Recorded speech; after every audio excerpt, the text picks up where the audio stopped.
ਪੜਾ ਕੇ ਸਮਝਣ ਲੱਗ ਪਿਆ ਕਿ ਮੇਰੇ ਸਾਰੇ ਹੀ ਬੱਚੇ ਪੜ੍ਹੇ ਲਿਖੇ ਨੇ। ਭਾਈ ਤੇਰਾ ਅਹਿਮਦ ਮਾਂ ਅਮਰ ਲੱਛੀ ਅਮੀ ਤੂੰ ਮੁਝੇ ਖਬਾ ਕਿਉਂ ਹੈ? ਮੈਂ ਆਪਣੀ ਰਕਮ ਡੋਬਣੀ ਨਹੀਂ ਚਾਹੁੰਦਾ। ਉਹ ਤੁਹਾਡੇ ਲੋਕਾਂ ਦੀ ਜ਼ਿੰਦਗੀ ਤੇ ਵਾਦੇ ਦਾ ਕੀ ਇਤਬਾਰ ਹੈ? ਕੱਲ ਨੂੰ ਤੂੰ ਮਰ ਜਾਏ ਤੇ ਮੈਂ ਆਪਣੀ ਰਕਮ ਕਿੱਥੋਂ ਵਸੂਲ ਕਰਾਂਗਾ?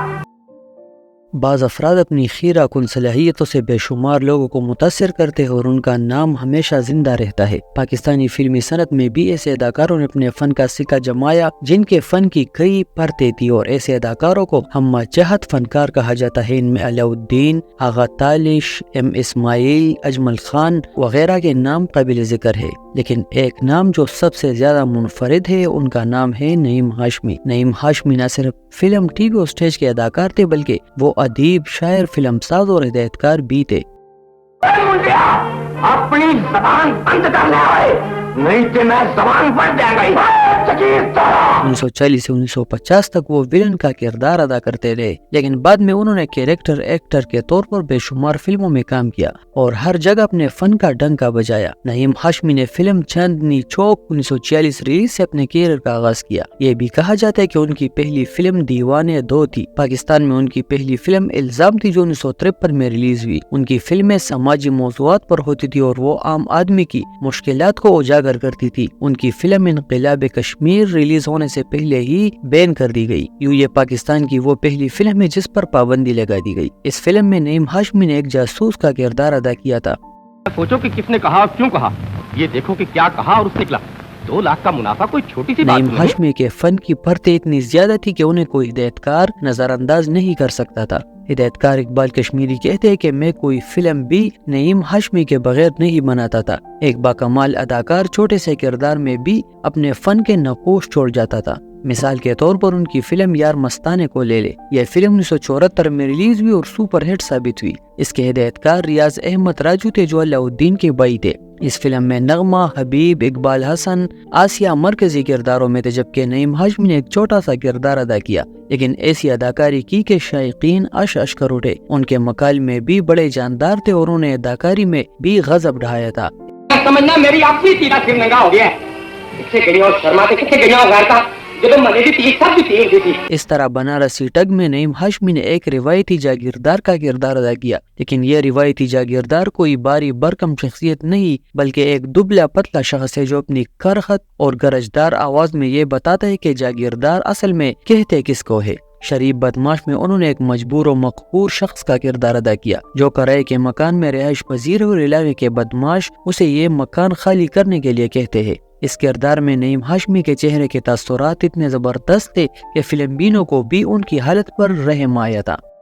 میں تو کچھ نہیں چاہتا ٹھیکیدار صاحب، میں تو 10 سال کا کرایہ دار ہاں، میں 50 روپے کرایہ دیندا سا، ہن 80 روپے کر دے۔ کہا جاتا ہے کہ نعیم ہاشمی شاعری میں مولانا ابوالکلام آزاد کے شاگرد تھے اور فلم کے شعبے میں اداکار نذیر اور سید عطا اللہ شاہ ہاشمی کے معاون تھے۔ وہ پاکستان کے پہلے فنکار تھے جن کو بطور اداکار، فلم ساز، ہدایت کار، کہانی نویس اور نغمہ نگار، فلم نگار بنانے کا اعزاز حاصل ہے۔ وہ جوانی کے زمانے میں مجلس حرار کے رکن، انسان دوستی اور ایثار ان کی زندگی کے بنیادی اصول تھے۔ ان کے ساتھی فنکار علاء الدین، اجمل اور تالش ان کا بہت احترام کرتے تھے۔ پاکستان کے معروف ہدایت کار اقبال کشمیری نے ویسے تو بہت سپر ہٹ فلمیں دی ہے، لیکن ان کی 2 فلمیں شائقین کو ہمیشہ یاد رہیں گی۔ ایک کا نام تھا بابل اور دوسری فلم تھی بنارسی ٹھگ۔ دونوں فلموں میں نعیم ہاشمی نے شاندار اداکاری کا مظاہرہ کیا تھا۔ بابل کا مرکزی کردار نعیم ہاشمی نے ادا کیا اور یہ 1971 میں ریلیز ہوئی تھی۔ یہی وہ فلم تھی جس نے سلطان راہی کو عروج کی منزل کی طرف روانہ کیا تھا۔ اقبال کشمیری کی ہدایت کاری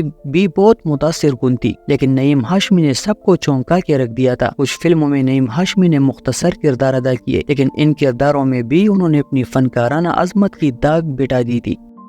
اسی طرح 1973 میں ریلیز ہونے والی مشہور زمانہ فلم بنارسی ٹگ میں انہوں نے ایک ظالم جاگیردار کا کردار ادا کیا۔ انہوں نے اتنی ڈوب کر اداکاری کی کہ ناقدین اش کر اٹھے۔ بنارسی ٹگ کا تذکرہ اس لیے بھی ضروری ہے، اس فلم کے مرکزی اداکار منور ظریف اور الیاس کشمیری تھے اور اس کے ساتھ فردوس، زمرد، افضال احمد، سلطان راہی اور اعجاز بھی شامل تھے، لیکن ان سب کی موجودگی میں نعیم ہاشمی نے اپنی شناخت برقرار رکھی۔ سچی بات تو یہ ہے کہ فلم دیکھنے کے بعد شیخ شائقین کو منور ظریف اور الیاس کشمیری بھی نہیں بلکہ نعیم ہاشمی کا نام ہی یاد رہتا تھا۔ یہی ان کی اداکاری کا کمال تھا۔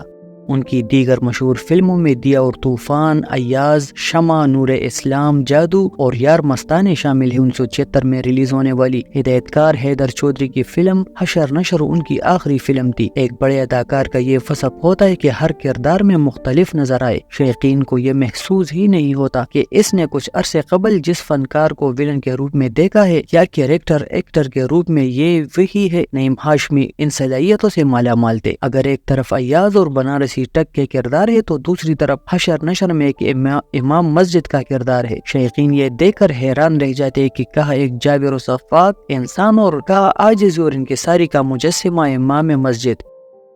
آج جب پاکستان فلمی صنعت کے معماروں کی بات ہوتی ہے تو ان میں نور جہاں، تالش، علاء الدین، اجمل، نجم الحسن، عنایت حسین بٹی، سنتوش کمار، سدھیر، غلام محمد، درپن، نذیر اور ظریف کے ساتھ نعیم ہاشمی کا نام بھی پورے احترام سے لیا جاتا ہے۔ بلا شبہ پاکستانی فلمی صنعت کے لیے نعیم ہاشمی کی خدمات کو بلایا نہیں جا سکتا۔ یہ بے بدل اداکار 26 اپریل 1976 میں 57 برس کی عمر میں انتقال کر گئے اور اس کے ٹھیک 3 دن بعد ہماری فلمی صنعت کے کامیڈی کنگ منور ظریف بھی خالق حقیقی سے جا ملے۔ اس طرح پاکستانی فلمی صنعت صرف 3 دنوں میں 2 عظیم فنکاروں سے محروم ہو گئی۔ نعیم ہاشمی نے 100 سے زیادہ اردو اور پنجابی فلموں میں کام کیا۔ ان کی اہم فلموں میں چھوٹی بیگم، ایاز، نگار، شمع، عذرا، عظمت اسلام، مادر وطن، روٹی، بابل، جومر، اکبرہ، بدلہ، بہن بائی، میرا گھر میری جنت، 100 دن چوردہ، دیا اور طوفان، نظام، ضدی، بنارسی ٹگ، سدھا راستہ، غلام، جادو، یار مستانے وغیرہ شامل ہے۔